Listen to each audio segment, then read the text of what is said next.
Welcome back to season 4 of Seen and Heard podcast, where everyone should be seen and heard. Hello, Miss Kenneth. I'm so glad to be back. Greetings. Thank you for having me on your podcast. I wanted to start off giving a shout out to ABL Realty, which is located in North Nashville, 3524 West Hamilton Avenue. By our VIP member, Buy Me a Coffee. Amanda. Thank you, Amanda. And Kitty Crossbones, El Trepido, and my BIPOC Buddhist Sangha, Mama Aisha, and the Sangha members on Blue Sky. Welcome back, and I'm glad to be back. And how was your hiatus? And there's a lot that's been happening since we started season 4 here. Well, my take on it is Black people are resilient, or at least they were, but they're acting like little wimps right now, totally traumatized. When we should just be, acting like General Tubman and all of the other General Tubmans and fighting the big and the great fight. So for me, how has my hiatus been? It's been okay. I mean, I get up every day to see what happened in the 6 or 7 hours I slept, because I know something happened.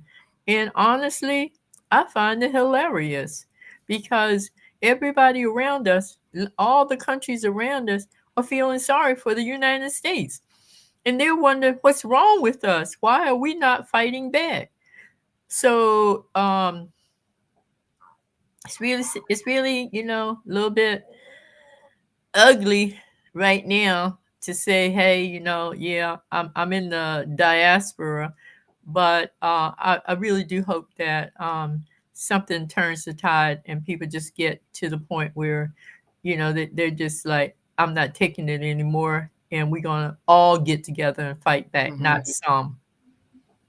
Yes, we are the 92% here, like we see here on my t-shirt, 92%.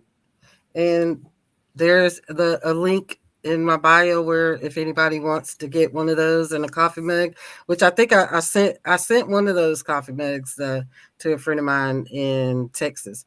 But besides that, the 92% and the 83% are sitting down, because especially with the protests that are going on all over the country, it's good to see, but everybody is still expecting us to come. And notice that there are no heavy police presence. It's not militarized or anything like that, because if we show up, or people that look like us show up, that's just going to give them a reason to declare, the martial law. And the videos I have queued up here, I'm going to play these, and we're going to talk on the other side of this. This is about 8 minutes long. So any listeners out there, if you'd like to speed it up, just speed it up 2 times fast. But I'm going to play these, and Ms. Kiddes and I will talk on the other side. If you can't see the slide into fascism that's currently happening in the United States, you are simply not paying attention. At Donald Trump's inauguration, as the billionaire oligarchs lined up to pay their obeisance, the biggest of them all, the most highest profile of them all, the person with probably the biggest social media reach in the world, in part because he owns one of the biggest social media platforms in the world, Elon Musk, literally gave a Nazi salute at the president's inauguration. And for people who are going to try to argue that it wasn't actually a Nazi salute, I'll say this. If you're one of the highest profile people in the world and a massive global debate erupts about whether or not you gave a Nazi salute, and you don't come out and say it wasn't a Nazi salute, then it was a Nazi salute. It was a Nazi salute. The United States is sliding into fascism under Donald Trump. And it is marginalised communities who are going to pay the price. Black-skinned and brown-skinned people, migrants in the US, women in the US, transgender and queer folks in the US. They're going to be persecuted and they're going to be demonised, blamed for all the problems of the day. And you know what else is going to pay the price? Nature is going to pay the price under his drill baby drill policies of destroying nature. Climate is going to pay the price, as we're already seeing a withdrawal from global climate action. President Trump is a disaster for humanity. He belongs behind bars, not in the Oval Office. I am anxiously waiting for the downfall of Elon Musk, and it will be one in which I will celebrate with so much glee. Because not only is this man unhinged, but he is an unelected individual who has now been given keys to the castle that is the United States. And with his army of barely 20-year-olds, he is going about the federal government, deleting departments, getting access to our very sensitive data, uploading that data onto external servers. We were so busy worried about China getting access to our data, manipulating that data, that we now have given someone who is foreign born, who is barely a United States citizen, who overstayed his student visa, who was in violation of his student visa because he worked during that visa, and now is eliminating departments within the US government. He has not even been given clearance to do the vast majority of things he has been doing. Not only is it unprecedented, it is illegal. And yet it feels like our government is in a standstill on trying to figure out what to do. Like, at what point does the alarm bells start to ring so loudly that Democrats have to get off their asses and actually start governing? And I'm tired of hearing people say, well, there are processes, there are laws in place. Laws only matter if they are enforced. We currently have a sitting president who is a known pedophile, convicted of rape. The same man who tried to overthrow the government. So what is the purpose of laws if those who break the law are not held accountable? Or those who are held accountable are the most vulnerable populations within our society? We don't just have a two-tier criminal justice system. We have a broken criminal justice system that now has enabled for a man who has committed multiple crimes in broad daylight to be the president, and now have all his cronies worming their way throughout the federal government, destroying it in their wake. I'm ready for Elon Musk to be marched out of the White House in handcuffs. That's a sight that I would like to see. Today, there were anti-Trump protests breaking out in all 50 states. You may have seen some of these protests here on TikTok through people's lives. You may have seen them all over different social media platforms. But did you notice that none of the mainstream media, none of the big media sources decided to cover it? In fact, we've all been talking about how the mainstream media has not really been covering anything of significance going on with Donald Trump. They barely talk about what's going on with Elon Musk. They don't talk about all of the other countries who have sort of banded together against the United States. They don't talk about how highly illegal it is for Elon Musk to be doing what he's doing in Washington, D.C. right now. Why is that happening? Well, it all goes back to a new president who comes into office. I've said this to you guys before. A president is never more powerful than when he is inaugurated. That is when he is at his most powerful, his most influential. And at that time, all of these media companies want a piece, all right? They all want access. They all want to be able to get information as quickly as possible from the president. But how are you going to get any attention from Donald Trump? Let's be honest. What's the one thing that he understands more than anything else? Money. If you give him money, you get his attention. We know that. But when you're a president, you cannot accept direct payments from these companies. When you're running for presidency, you cannot accept direct payments. They have to be in forms of donations. But there's a point where you have to hit a cap of donations. So they still got to give this man money somehow. The reason why I bring all of this up is, have you noticed all of these settlements that these media companies are making with Donald Trump? Mark Zuckerberg settling with him for $25 million. You had ABC settling with him for $15 million. CBS settling with him. You see all these? You see how that's working? Question, do you guys remember any court cases happening? Do you guys remember any process of suing and then responding to the litigation? You probably don't, because these cases were essentially smokescreens, all right? These media companies decided to pay Donald Trump through these settlements as a legal way to bribe him for access. And with that access also comes suppression, okay? They're not going to post certain stories that he may find unfavorable because that would not allow them to have access moving forward. I say all this to say, continue looking for different forms of information, all right? Don't just rely on the big dogs, because right now we can tell that the eyes are everywhere, all right? We've already seen the weird stuff they've been doing on this app and what they've been doing all over the media space. So this is just a fair warning to everybody. If you are sitting at home asking questions as to why the media is not paying more attention to what's going on and not giving a message that is coming from the people, because we are screaming very, very loudly about what we want, it's because the only voice Donald Trump is listening to is money. And these media companies are speaking that language exclusively. All right. I've never posted on TikTok before. You know, I'm a lurker. I'm not a poster. I'm not an influencer. But I just gotta say something. You know, I'm fucking pissed off. Like, okay, I was gonna go to a rally today, right? I was gonna go, but I had to work. I had a project I had to get done. I had to do that. So anyway, I'm watching the videos of the rallies, and I see these congressmen out there making a speech. Like, I don't need you to make a goddamn speech. I need you in fucking D.C., grab a couple of security guards. I don't grab the fucking goddamn National Guard. Somebody, a police officer, walk in the fucking building where these motherfuckers are, grab them by the fucking collar and say, you do not have a security clearance. You don't have a badge. You don't have the authority to be in this bitch. Get the fuck out.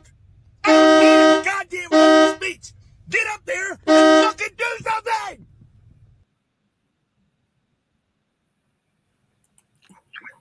I feel his passion.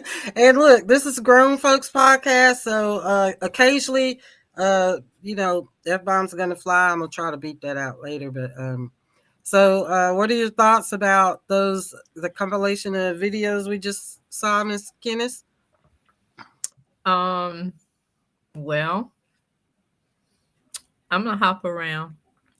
Okay. The last one, I don't trust him. We saw it when Donald Trump was first elected with Euro-American females.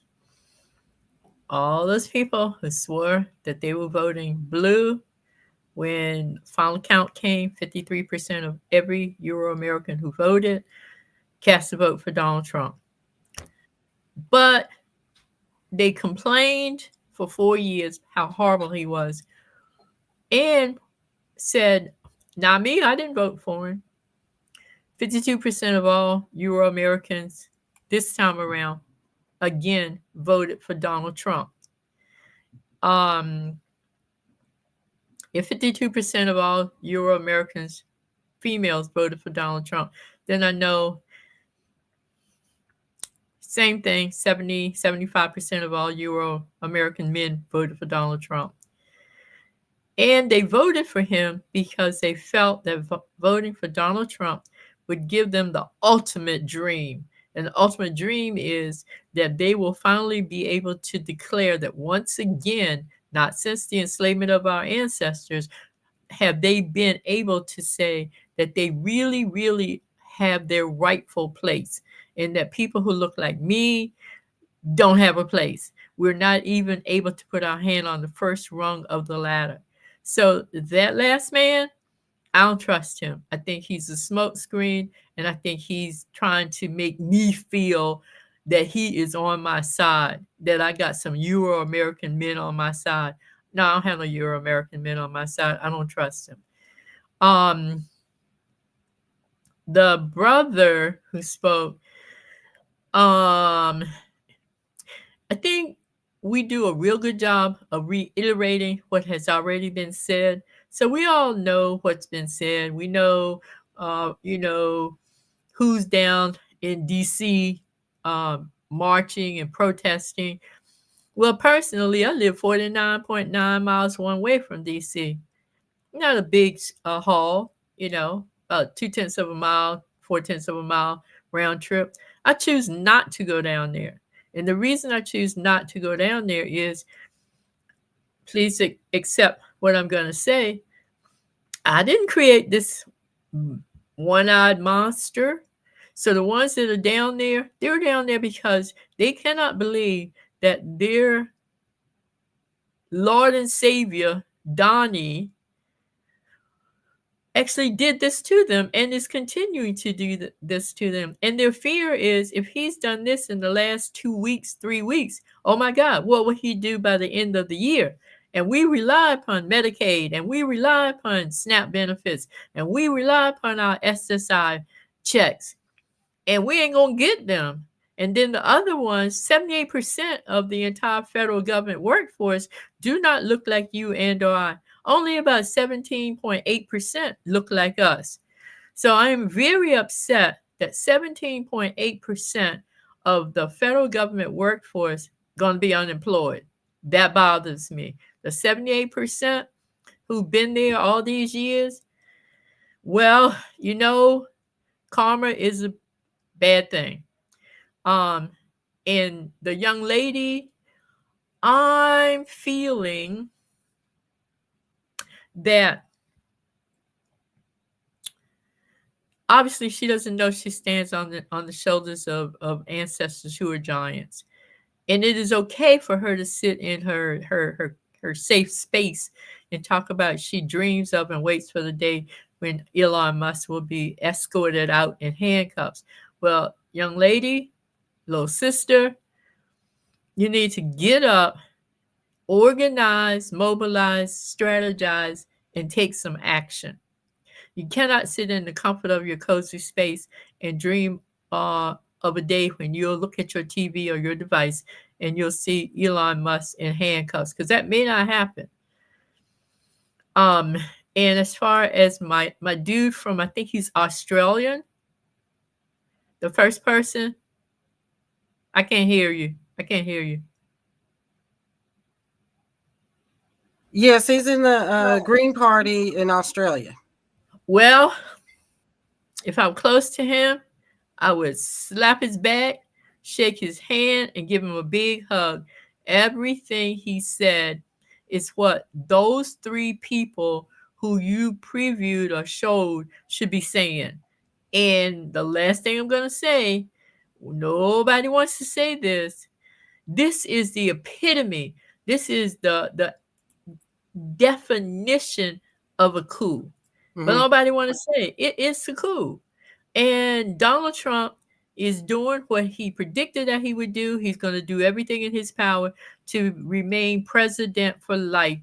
Who else in our history that we know of who orchestrated a coup? Napoleon Bonaparte.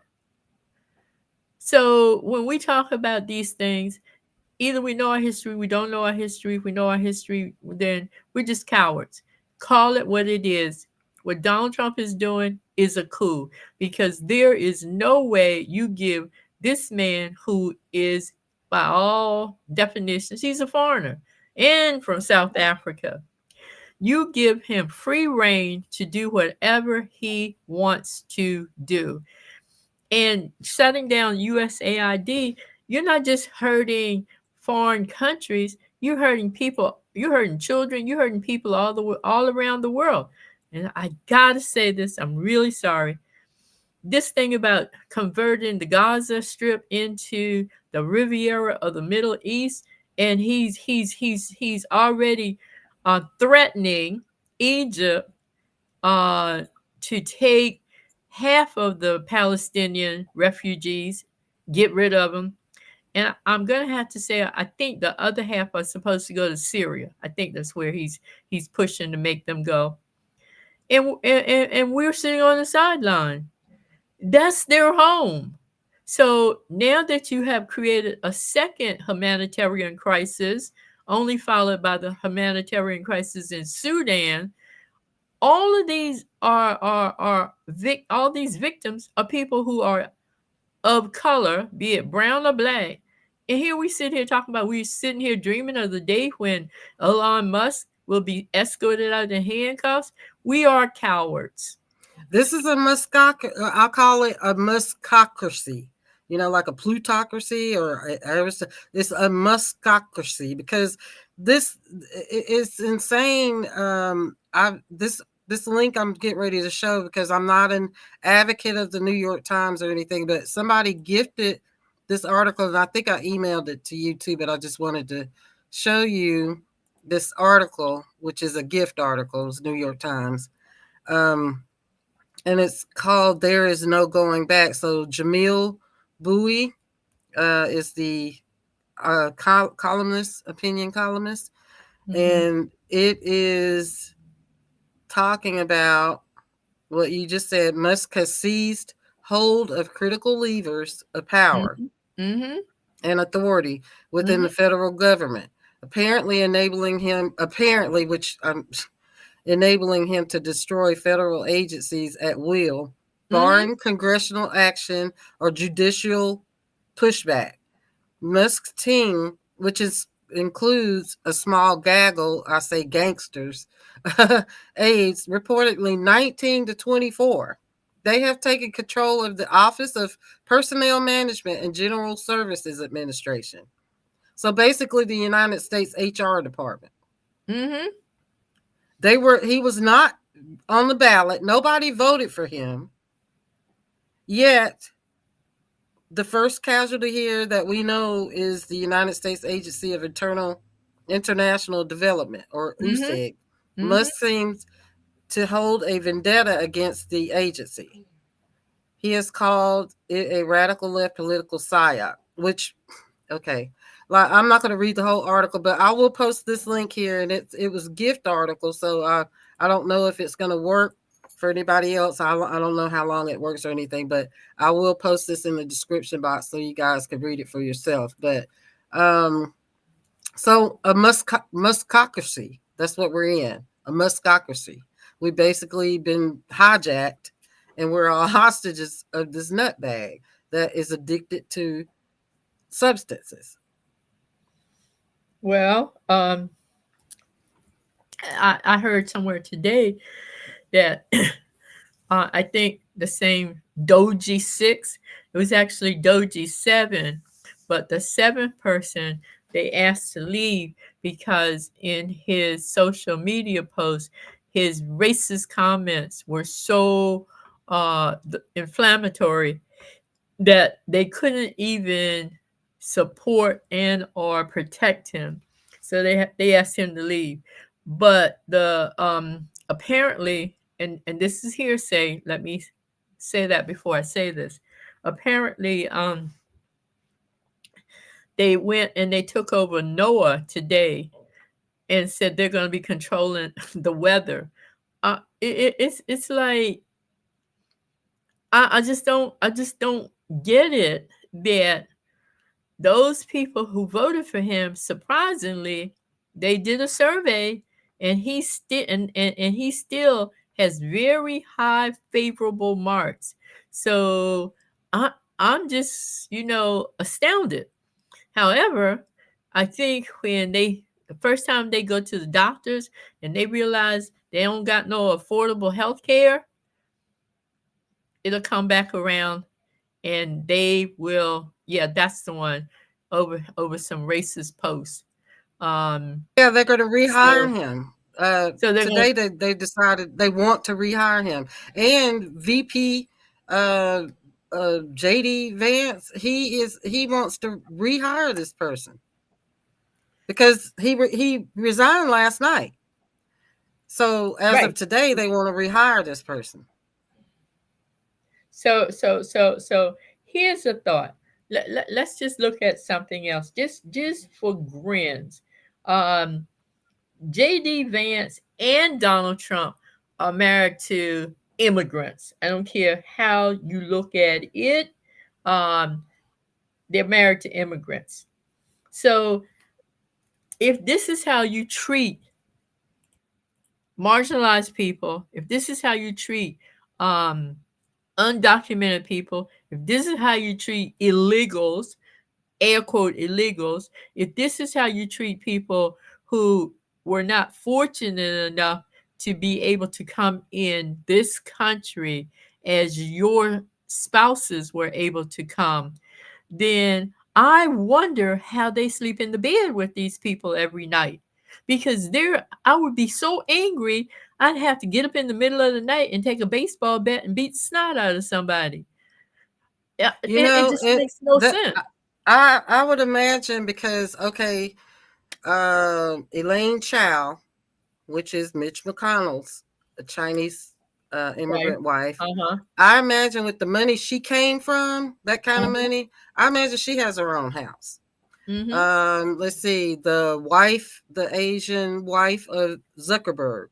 I imagine if she doesn't have her own house, which she possibly could have her own house, she sleeps at the other. I'm assuming Mhm. that she's at the other end of wherever they're together.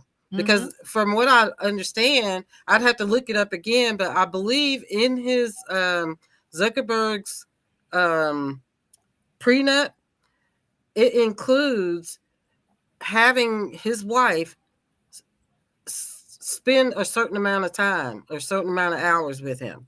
So he has to put that in a prenup. I have to look it up so y'all can see it for yourself. Yeah, do Um, that.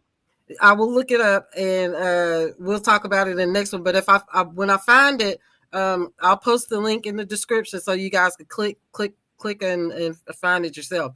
But yeah, from what I believe he has in his prenup for her, she has to spend a certain amount of time with him. I mean, that's bad in itself. And then with the other immigrants like JD Vance's wife, I mean, rich people have their own beds.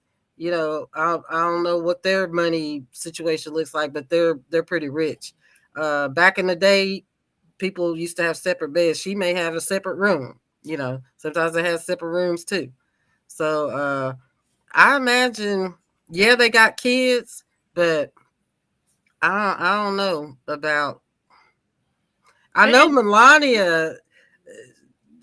Well, no, I don't know. I don't know, but from what the reports are saying about Trump and his body odor, I imagine she got her own house. She did. if he got a body odor now, he had a body odor all along. So she Yeah. slept with him and got what she needed to get, a good bank account. And in 4 months after they got married, she was very pregnant. Yeah. So she tolerated the body odor then. She's still tolerating it. He wears um adult pants too. Well, he at the age where he probably does wear adult pants.